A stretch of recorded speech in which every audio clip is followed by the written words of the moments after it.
নমস্কার, আমি পল্লবী। আমার আজকের নিবেদন কবিগুরু রবীন্দ্রনাথ ঠাকুরের প্রশ্ন। ভগবান, তুমি যুগে যুগে দূত পাঠাইছ বারে বারে দয়াহীন সংসারে। তারা বলে গেল ক্ষমা করো সবে, বলে গেল ভালোবাসো, অন্তর হতে বিদ্বেষ বিষ নাশো।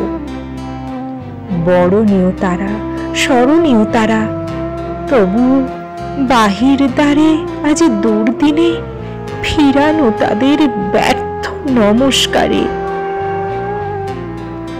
আমি যে দেখেছি গোপন হিংসা কপট রাত্রি ছায়ে হেনেছে নিঃসহায়ে।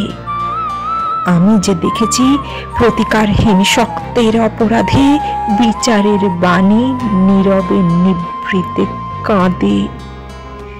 আমি যে দেখিনি তরুণ বালক উন্মাদ হয়ে ছোটে, কি যন্ত্রণায় মরেছে পাথরে নিষ্ফল মাথা কুটে।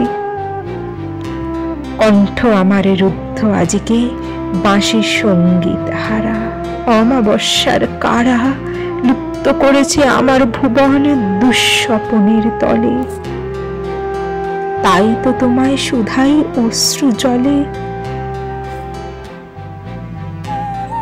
যাহারা তোমার বিষাইছে বায়ু, নিভাইছে তব আলো, তুমি কি তাদের ক্ষমা করিয়াছ? তুমি কি বেসেছ ভালো?